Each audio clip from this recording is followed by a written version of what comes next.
बिहार के थानेदार की बंगाल में हत्या, चोर को पकड़ने गए बंगाल थानेदार, मामले में 3 की गिरफ्तारी।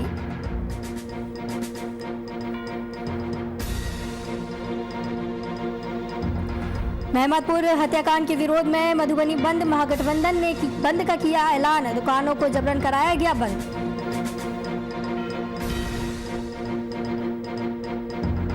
आरजेडी कार्यालय में आम लोगों की एंट्री पर रोक, कोविड गाइडलाइन के अनुसार नहीं होगा कोई राजनीतिक कार्यक्रम, कोरोना के मद्देनजर लिया गया फैसला। रविवार को भी खुली रहेंगी दुकानें, उपायुक्त ने अफवाहों पर लगाया विराम, बोले बाकी दिनों की तरह ही रविवार को बंद होंगी दुकानें।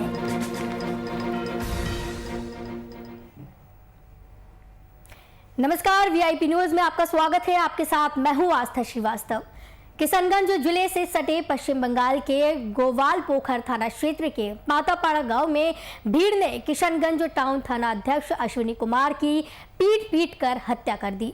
थाना अध्यक्ष अश्विनी कुमार के सर पर गंभीर चोट लगने से उनकी मौत घटनास्थल पर ही हो गई। मृतक थाना अध्यक्ष दलबल के साथ मोटरसाइकिल चोर को पकड़ने बंगाल की पातापाड़ा गांव गए थे, जहां भीड़ ने पुलिस कर्मियों पर जानलेवा हमला कर दिया। तो वहीं थाना अध्यक्ष को मौके पर पाकर उसकी पीट कर हत्या कर दी, जिसके बाद पश्चिम बंगाल पुलिस ने थाना अध्यक्ष के शव को कब्जे में लेकर पोस्टमार्टम के लिए बंगाल के इस्लामपुर अनुमंडलीय अस्पताल भेजा। हालांकि मामले में अब तक 3 लोगों की गिरफ्तारी हो चुकी है।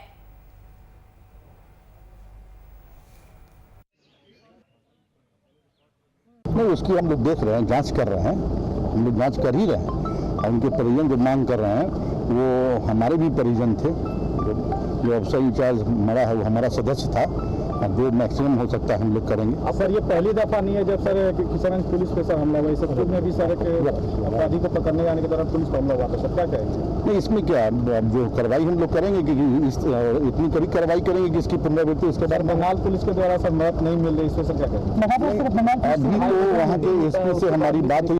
बहुत ही बड़ी घटना है ये, और बिहार पुलिस के सर पे बहुत बड़ा कलंक है, काला धब्बा है। जिस तरह के हालात में अश्विनी कुमार जी की हत्या हुई है, उस पर एक बहुत बड़ा सवालिया निशान भी है कि जब वो पूरे फोर्स के साथ गए थे, उनके साथ एक ऑफिसर और थे, और एक आदमी को अकेले छोड़कर सभी लोग वहाँ से हट जाएं और उसकी निर्मम हत्या पीट कर दिया जाए, तो इससे बड़ा जो है बात कुछ भी नहीं हो सकता है। साथ में उनको कुछ नहीं, और एक सिंगल ऑफिसर मतलब वहाँ पर शहीद हो गए, मतलब मॉब लिंचिंग हो गया उनके साथ। घटना दुखद है, इसलिए थोड़ी मतलब उनको नाराजगी है यहाँ की पुलिस प्रशासन व्यवस्था पर। आश्वासन दिए हैं, तो आश्वासन तो हर कोई, अगर किसी के साथ ऐसी घटना होती है तो हर किसी को यही आश्वासन मिलता है, जैसा हम लोग देख रहे हैं। तो नाराजगी आपकी क्यों है? मतलब क्या डिमांड है? मांग क्या है? हम लोग की मांग है कि यहाँ इसकी सही हर बिंदु पर जांच होनी चाहिए। साथ में जो पुलिस पदाधिकारी या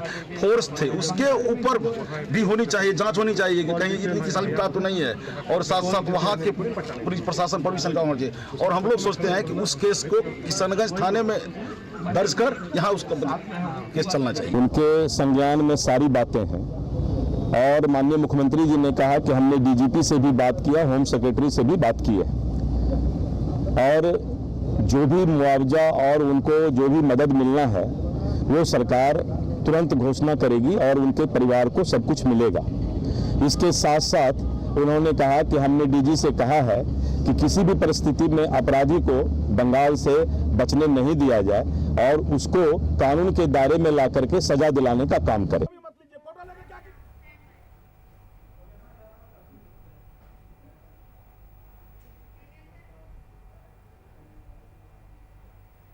इस खबर की तमाम जानकारी के लिए हमारे साथ वरिष्ठ संवाददाता शशांक दुबे जुड़े हुए हैं।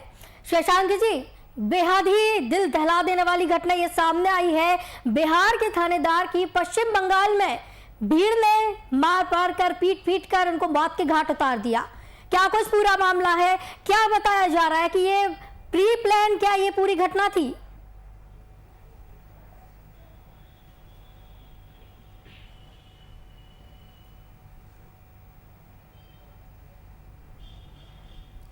देखिए आस्था, कुछ देर पहले बिहार के ADG law and order, ADG जो है मुख्यालय, उन्होंने बताया है, इसकी पूरी ब्रीफिंग की है और उन्होंने कहा है कि ये पूरी तरह से जो पुलिस थी, जो अश्विनी कुमार थे, थानेदार थे एसएचओ, वो एक मोटरसाइकिल चोर को चेज कर रहे थे और उनको सूचना थी कि वो मोटरसाइकिल चोर वेस्ट बंगाल में। देखिए, एक कहने में वेस्ट बंगाल और बिहार अलग अलग लग रहा है, लेकिन जहाँ पर घटना हुई है किशनगंज थाना से मात्र 12 किलोमीटर की दूरी पर है। तो ऐसे में पुलिस को ये अंदाज़ा बहुत नहीं लग पाता है कि, या लग भी जाता है तो चूंकि अपराधी जो बॉर्डर के अपराधी होते हैं वो काफ़ी शातिर होते हैं और दोनों तरफ अपने नेक्सस बना के रखते हैं। तो जब अश्विनी कुमार उसको चेज कर रहे थे या उसको जांच करने के लिए उस इलाके में गए हैं, तो उनको पता था अगर पुलिस यहाँ पे आई तो फिर वो पकड़े जाएंगे। तो उन लोगों ने एक अलग तरह की अफवाह उड़ाई, जैसे कि सूचना आ रही है और गलत तरह की कई सूचनाएं हुई। हालांकि कई तरह की सूचनाएं आ रही हैं, लेकिन उन लोगों ने कहीं ना कहीं लोगों को मिसगाइड किया और पुलिस पर हमला करवा दिया। तो जो पुलिस की पूरी टीम थी वो किसी तरह बच बचा के निकल आई, लेकिन एसएचओ चूंकि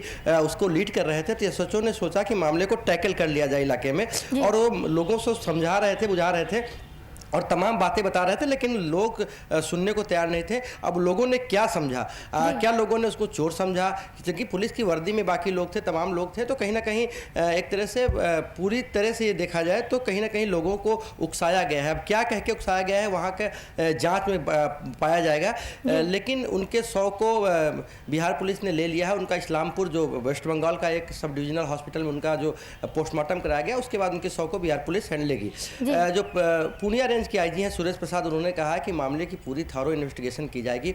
वो जितने पुलिसकर्मी उनके साथ थे सबका बयान लिया जाएगा। हालांकि प्राइमा फेसी जो बयान लिया गया है, उस बयान में पुलिसकर्मियों ने यही बताया है कि ये हम लोग रेड करने गए थे और मोटरसाइकिल की चोरी की घटना हुई थी, और चूंकि एकदम सीमावर्ती इलाका है, और देखिए जो सीमावर्ती इलाके होते हैं उधर जो गलत काम होते हैं वहाँ पे नेक्सस बहुत मजबूत होता है अपराधियों का इस तरह का।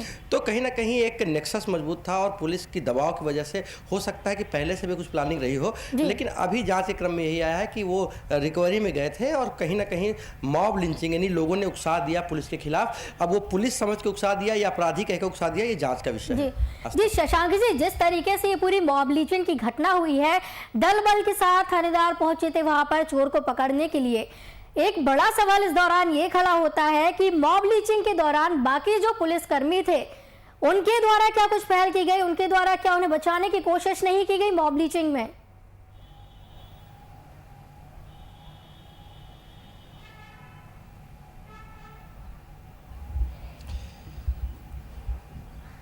देखिए आस्था, दो सवाल खड़े होते हैं। जो मुख्यालय एडीजी हैं उनका जो बयान है उनके अनुसार कि जब वो पुलिस वहाँ पे फंसी, चूँकि दूसरा राज्य हो गया था तो पुलिस फंसी, तो पुलिस वहाँ आमतौर पे दूसरे राज्यों में जब जाती है तो लोकल पुलिस को कहीं ना कहीं विश्वास में लेना होता है, उसके साथ जाना होता है। लेकिन चूँकि बहुत क्लोज डिस्ट्रिक्ट है, एकदम बॉर्डर है, 12 किलोमीटर किशनगंज से है, तो ऐसे में पुलिस आमतौर पर सीमावर्ती इलाकों में कार्रवाई करती है। लेकिन जब पुलिस वेस्ट बंगाल के अंदर थी तो जो एसएचओ थे अश्विनी कुमार, उनको लगा कि यहाँ मामले को निपटाकर अपनी फोर्स को वापस भेज दिया जाए, क्योंकि दूसरे राज्य में किसी प्रकार का बल प्रयोग करना दूसरा और विषय बढ़ सकता था। तो थानेदार ने तमाम पुलिसकर्मियों को वापस कर दिया और खुद वापस होने के क्रम में भीड़ के चक्कर में फंस गए। ये पुलिस मुख्यालय का बयान है। हालांकि देखिए दो बातें हैं, अगर पुलिस वहां पर बल प्रयोग करती, क्योंकि जब एसएचओ घिर गए थे और पुलिस के पास आर्म थे, तो जो इलाका बताया जा रहा है वो काफ़ी कहा जाए कि अपराधी का गढ़ है, अपराधियों का गढ़ है वो वहाँ पे।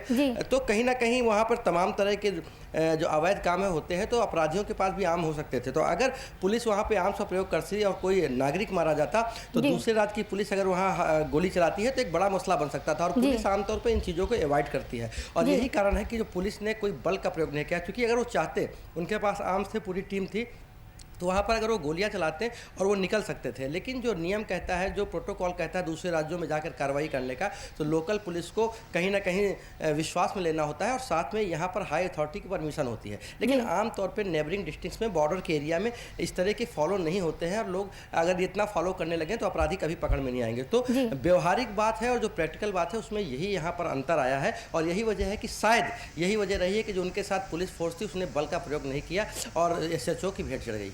जी शशांक जी, आप हमारे साथ बने रहिए। हमारे साथ इसी खबर की तमाम और जानकारी के लिए अब्दुल करीम जी भी जुड़े हुए हैं। अब्दुल, जिस तरीके से ये पूरी घटना बताई जा रही है, मॉब लिंचिंग की घटना बताई जा रही है कि बिहार से थानेदार जब चोर को पकड़ने पश्चिम बंगाल पहुंचे तो वहां पर ये पूरी घटना हुई है। इस पूरे मामले को अगर देखा जाए, गिरफ्तारी की बात की जाए, कितने लोग गिरफ्तार हुए हैं, क्या कुछ कार्रवाई अभी तक हुई है? जी देखिए, इस घटना के बाद फौरन ही जो है पूर्णिया रेंज के आईजी किशनगंज पहुंचे और उसके बाद बंगाल पहुंच करके पोस्टमार्टम रूम में इस्लामपुर पहुंचे। वहां और एसपी दोनों ही घटनास्थल पर कैंप किए हुए थे। इस घटना के बाद त्वरित कार्रवाई करते हुए बंगाल पुलिस ने 3 लोगों को, मुख्य आरोपी जो है उसके साथ साथ दो अन्य लोगों को भी गिरफ्तार किया है। मुख्य आरोपी फिरोज आलम को गिरफ्तार करके पुलिस पूछताछ कर रही है। साथ ही पुलिस द्वारा ये बताया जा रहा है कि और भी छापेमारी की जा रही है। इसमें जो भी दोषी हैं उनको बख्शा नहीं जाएगा। बंगाल पुलिस की मदद से इस पे सख्त से सख्त कार्रवाई की जाएगी। जी अब्दुल, पूरी ये जो अफवाह फैलाई जा रही है कि ये जो थानेदार वहां पहुंचे थे, पश्चिम बंगाल में जो चुनाव हो रहे हैं उसमें दखलंदाजी करने पहुंचे थे, जिसके बाद ये मॉब लिंचिंग की घटना हुई, कहां तक ये अफवाह सही बताई जा रही है? जी बिल्कुल, देखिए ये बिल्कुल अफवाह ही है, इसमें कहीं कोई सच्चाई नहीं है। अचानक कल देर रात एक व्यक्ति है जो अपने नए बाइक से वो घर की तरफ लौट रहे थे, तभी अपराधियों ने रास्ते में रोक करके उनका बाइक जो है वो लूट लिया और लूट लेने के बाद वहां से फरार हो गए। तो जिसकी बाइक चोरी हुई थी, लूटी गई थी, उसने डायरेक्ट थाना प्रभारी को फोन किया और थाना प्रभारी दल बल के साथ यहाँ सर्किल इंस्पेक्टर को अपने साथ में लेकर के 2 गाड़ी से छापेमारी करने पहुंचे, क्योंकि जिसका बाइक चोरी हुआ था, लूटी गई थी, वो व्यक्ति उस चोर को पहचानता था, उस लुटेरे को पहचानता था। तो उसने बताया कि हाँ, इस जगह पे ये बाइक है। इसी भरोसे पर किशनगंज पुलिस जो है दल बल के साथ वहां पहुंची। हाँ, ये अलग बात है कि इन लोगों ने बंगाल पुलिस को फोन किया, बंगाल पुलिस ये कही कि हम पहुंच रहे हैं, आप वहां घटनास्थल पर पहुंचे। तभी ये लोग वहां पहुंच गए और बंगाल पुलिस को साथ नहीं ले गए, जिस कारण से ये घटना घटी। वहां पे क्योंकि बंगाल में चुनाव चल रहा है, चुनाव का माहौल है, तो टीएमसी का वहां पे मीटिंग चल रहा था। इसी बीच में वहां पर मॉब तैयार हुआ और मॉब तैयार होते ही इन लोगों को घेर लिया गया। लेकिन सबसे बड़ी दुखद बात यह है कि पुलिस फोर्स वहां मौजूद थी। एक एसएचओ को, जो थाना प्रभारी हैं, उनको छोड़ करके बाकी पुलिस वहां से भाग गए। जो परिवार वाले हैं उनका साफ तौर पर कहना है कि आखिर किस कारण से इनको अकेला छोड़ करके बाकी पुलिसकर्मी क्यों चले गए। वहां वो फायरिंग कर सकते थे, आसमानी हवाई फायरिंग कर सकते थे, लेकिन वैसा कुछ नहीं हुआ और उनको घटना स्थल पर छोड़ करके सभी पुलिसकर्मी वहां से निकल गए, अपनी जान बचाए और इनको छोड़ दिया। नतीजा ये हुआ कि मॉब लिंचिंग हुई और इनको पीट कर इनकी हत्या कर दी गई। जी बहुत बहुत धन्यवाद अब्दुल करीम, हमारे साथ जुड़े थे इस खबर की तमाम जानकारी के लिए। शशांक जी, आपके पास फिर से वापस आना चाहेंगे। जिस तरीके से अब्दुल के द्वारा कहा गया है कि ये जो घटना हुई है, जब पुलिस वाले पकड़ने के लिए चोर को गए थे, बंगाल पुलिस को कोई भी जानकारी नहीं दी गई थी।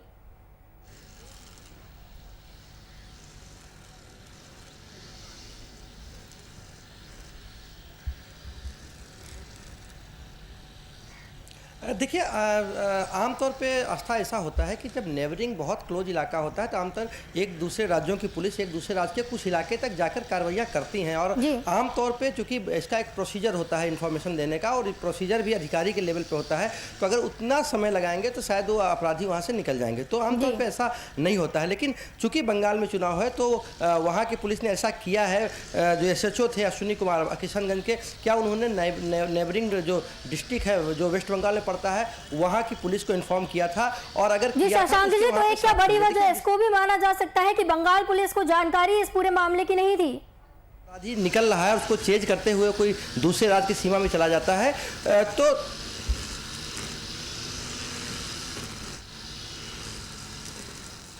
बिल्कुल ऐसा हो सकता है। लेकिन जो नियम कहते हैं और जो तरीका है काम करने का वो यही है कि अगर आपको कोई दूसरे राज्य में किसी घटना की या किसी अपराधी की छुपे होने की सूचना मिलती है या आपके पास उस राज्य के अपराधी का वारंट भी है, तो आप वहां पर जाकर उस जिले के या संबंधित थाना के एसएचओ से के साथ लेते हैं और वहां की पुलिस बल आपके साथ बल के रूप में रहती है। यानी आप जो है, अगर अगर बिहार की पुलिस बंगाल गई है तो वहां पर जो आर्म्ड पावर है, यानी जो हथियारों की ताकत है, वो वहां की वेस्ट बंगाल पुलिस के पास ही होगी, जो CRPC में उनको अधिकार दिए जाते जी। हैं। तो कहीं ना कहीं आमतौर पे इस तरह की कार्रवाइयों में लोकल पुलिस को इंगेज किया जाता है, लेकिन शायद इस केस में लोकल पुलिस इंगेज नहीं थी। अगर लोकल पुलिस इंगेज होती तो लोकल पुलिस का अपना वहाँ पर एक दबदबा होता है, वहाँ पर उनको लोग जानते हैं और उसका प्रभाव होता है। इसलिए लोकल पुलिस पर हमला करने के पहले 100 बार नहीं 1000 बार लोग सोचते हैं। लेकिन एक दूसरी जो अफवाह आ रही है कि जो उस इलाके में बंगाल में चुनाव था और वहाँ पर ये हवा फैला दी गई कि ये तमाम लोग जो आए हैं वो बंगाल के चुनाव को प्रभावित करने आए हैं, और चूंकि वहाँ TMC की एक बैठक चल रही थी तो वो लोग वहाँ पर इकट्ठा हो गए हैं और उन लोगों को अभी हर चीज़ में शंका नजर आती है, तो वो एक भीड़ के रूप में एकत्रित हो गई। लेकिन इन तमाम चीज़ें जाँच का विषय है। लेकिन जो बात यह है, मुख्य बात यह है कि जो भीड़ की मॉब लिंचिंग का शिकार हुए हैं, हमारे जो पुलिसकर्मी थे वहाँ पर वो उस वक्त कहाँ थे और उनके क्या बयान होते हैं या कौन सी परिस्थितियाँ रही हैं, इन तमाम चीज़ों की जांच की ज़रूरत जरूर है, जो उनके परिजन मांग भी कर रहे हैं। लेकिन जो एक बात बताई जा रही है कि पुलिस ने वहाँ पर बल का प्रयोग क्यों नहीं किया या उतने पुलिस बल के रहते हुए मॉब लिंचिंग कैसे हो गई, तो आमतौर पे जो पुलिस मुख्यालय का कहना है कि SHO वहाँ से किसी तरह निकलने के जुगाड़ में थे और अपने जो बल है जो कि आर्म फोर्स था, अगर वहाँ पर उसको रोकते तो कोई बड़ी घटना भी हो सकती थी। बिल्कुल शशांक जी, एक बड़ा सवाल यही खड़ा होता है कि पुलिस बल की मौजूदगी में ये मॉब लिंचिंग की घटना किस प्रकार हो गई है, और जब बिहार से पुलिसकर्मी पहुंचे चोर को पकड़ने के लिए तो बंगाल पुलिस को जानकारी क्यों नहीं दी गई, एक बड़ा सवाल ये बनता है। बहुत बहुत धन्यवाद वरिष्ठ संवाददाता शशांक दुबे हमारे साथ जुड़े थे इस खबर की तमाम जानकारी के लिए। तो आपको बता दें कि बिहार से पश्चिम बंगाल पहुंचे थानेदार की मॉब लिंचिंग के द्वारा पीट कर हत्या कर दी गई है। चोर को पकड़ने के लिए बिहार से पुलिस दल बल के साथ थानेदार पहुंचे थे चोर को पकड़ने। इस दौरान एक बड़ा सवाल यही खड़ा हुआ कि बंगाल पुलिस को जानकारी इस पूरे मामले की क्यों नहीं दी गई। महमदपुर हत्याकांड के विरोध में महागठबंधन ने आज मधुबनी बंद का ऐलान किया। महागठबंधन की नेता इस बंदी को सफल बनाने में जुट गए। शहर के स्टेशन चौक पर आरजेडी नेताओं का जमावड़ा लगा रहा। सड़क जाम कर आवागमन बाधित किया गया। बाजार की दुकानों को बंद कराया जा रहा है। प्रदर्शनकारी हत्याकांड के पीड़ितों को न्याय के लिए नारे लगा रहे हैं। अपने प्रतिष्ठान को बंद करके मधुबनी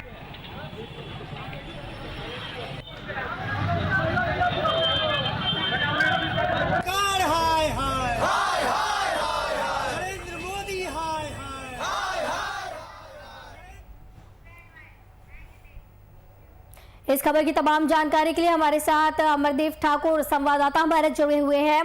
अमरदेव, बंद का ये जो आह्वान किया जा रहा है पूरे क्षेत्र में, क्या कुछ पूरा मामला है, क्या कुछ ताजा जानकारी, क्या देखा जा रहा है?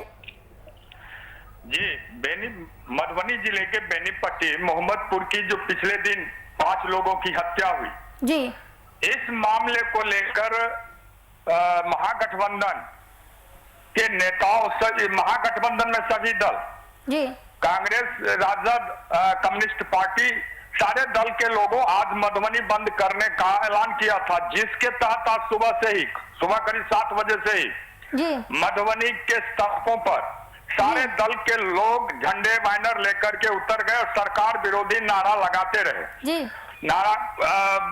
वहीं दूर दराज से भी लोग मधुबनी टाउन पहुंचते रहे। वहीं मधुबनी टाउन के अलावे जितने भी प्रखंड है मधुबनी के अंदर में, उस प्रखंड के अंतर्गत सभी सड़कों पर लोग कमोबेश निश्चित रूप से पहुंचकर सरकार विरोधी नारा लगाते रहे और मुआवजा की मांग करते रहे। जी जी, जिस तरीके से ये बंद का आह्वान किया जा रहा है, कब तक ये बंद चलता रहेगा? ये राजनीतिक रोटी सेकने की काम किया जा रहा है जी। जिस दिन से घटना घटी उसके बाद से जी, सारे विपक्ष और पक्ष दोनों दल के लोग वहां पहुंचते रहे, ढाढ़स बांधते रहे जी, अपनी राजनीतिक रोटियां सेकते रहे, लेकिन अभी तक वहां सरकार की ओर से विपक्ष ने जो ढाढ़स बताया कोई वहां कुछ होने नहीं जा रहा है जी। प्रशासन की ओर से मुख्य अभियुक्त की गिरफ्तारी हो गई, सारे वहां 18 लोग की गिरफ्तारी हो चुकी है जी। फिर भी राजनीतिक अभी भी विपक्ष के द्वारा किया जा रहा है जी। इस मामले पर क्या कुछ लगता है कि सरकार जो आरोपी है उनको संरक्षण दे रही है? महागठबंधन और लोगों जो विपक्ष का जो राजनीतिक दृष्टिकोण से उनका तो कहना है जो सरकार और वहां के एमएलए के द्वारा संरक्षण प्राप्त है जी। लेकिन ये कहां तक सच्चाई है ये जांचने की बात है। पुलिस इस बात को खंगालने में लगी हुई है। पुलिस क्या कर रही है आगे देखना होगा। महागठबंधन तो निश्चित रूप से आरोप प्रत्यारोप लगाएंगे और अभी आरोप प्रत्यारोप का दौर चल ही रहा है। जी बहुत बहुत धन्यवाद। अमरदेव ठाकुर हमारे साथ जुड़े थे इस खबर की तमाम जानकारी के लिए। तो आपको बता दें कि मधुबनी में हुई हत्या 5 लोगों की अब राजनीतिक रूप लेती जा रही है। आरोप प्रत्यारोप का दौर लगातार चल रहा है। इस दौरान मधुबनी को बंद करने का आह्वान किया जा रहा है। राज्य सरकार ने आउटकम बजट की अवधारणा को धरातल पर उतारने की दिशा में काम शुरू कर दिया है। इस कड़ी में कृषि मंत्री बादल पत्रलेख ने विभागीय समीक्षा बैठक के बाद समयबद्ध तरीके से कार्य योजना बनाकर योजनाओं को धरातल पर उतारने की कोशिश करने की बात कही है। साथ ही कहा है कि पुरानी योजनाओं का राज्यादेश मई माह में निकाल दिया जाएगा और नई योजनाओं की कैबिनेट से मंजूरी की प्रक्रिया हाल में जून माह के पहले सप्ताह तक पूरी कर ली जाएगी।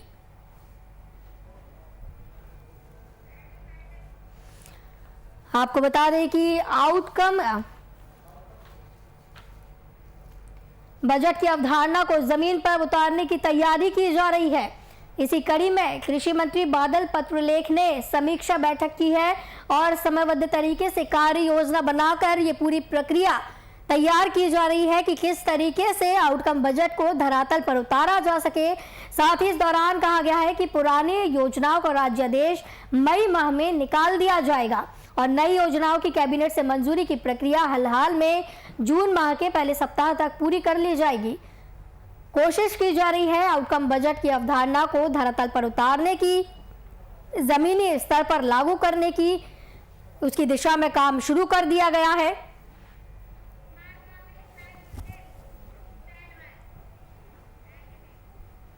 इस खबर की तमाम जानकारी के लिए हमारे साथ संवाददाता कुमार कामेश सीधे जुड़े हुए हैं। कामेश जी, आउटकम बजट पर लगातार चर्चा की जा रही है, चर्चा का विषय आउटकम बजट बना हुआ है। क्या कुछ ये पूरा बजट है जिसको धरातल पर उतारने की अब तैयारी की जा रही है?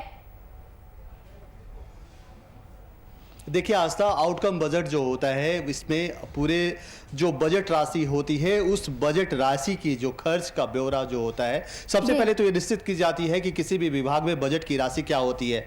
उस विभाग की बजट की राशि निश्चित करने के बाद उस आउटकम बजट के तहत यह सुनिश्चित करना होता है कि जो बजट की राशि तय की गई है उस बजट की राशि में कौन से काम में, कौन सी योजनाओं में कितनी राशि खर्च हो रही है, इसका ब्यौरा जो है वो सार्वजनिक तौर पर करनी होती है। पहले के बजट और आउटकम बजट में अगर अंतर को समझा जाए तो आउटकम बजट इसलिए लाया गया है और यह झारखंड जो है देश का दूसरा राज्य है जहां पे आउटकम बजट की पेशकश जो है राज्य सरकार के द्वारा वित्तीय वर्ष 2021-22 के बजट के दौरान की गई थी। और इस आउटकम बजट के तहत कई विभागों को लाया गया था जिसमें झारखंड राज्य का कृषि और पशुपालन विभाग भी था। तो आउटकम बजट को सबसे पहले मैं आज आपको बता दूं कि आउटकम बजट जो होता है कि एक निश्चित राशि जो बजट की राशि तय कर दी जाती है विभाग के द्वारा वित्तीय वर्ष में, उस वित्तीय वर्ष में उस राशि का कितना पैसा जो है, कितनी खर्च कर पाई उस विभाग के अधिकारी, कितने खर्च कर पाते हैं और कितनी राशि बची होती है और उस बची हुई राशि का फिर भविष्य में क्या योजनाएं होगी, उन सारी बातों को लेकर आउटकम बजट पेश किया जाता है। और आउटकम बजट के माध्यम से जो राशि बच जाती है और जो राशि जितनी योजनाओं में खर्च होती है उसका पूरा ब्यौरा जो है सार्वजनिक रूप पे, सार्वजनिक मंचों पे सरकार को करनी पड़ती है। तो आउटकम बजट का सीधा फायदा जो है कि किसी भी विभाग में जो पारदर्शिता नहीं रहती थी उस पारदर्शिता को कायम करने के लिए पहली बार जो है झारखंड सरकार आउटकम बजट को लेकर आई है। और एक तरीके से ये माना जा सकता है कि सरकार की जितनी भी योजनाएं हैं, जो राशि खर्च होती है, सभी का ब्यौरा अब सरकार देगी और पारदर्शिता लाने की कोशिश अब सरकार की तरफ से की जा रही है।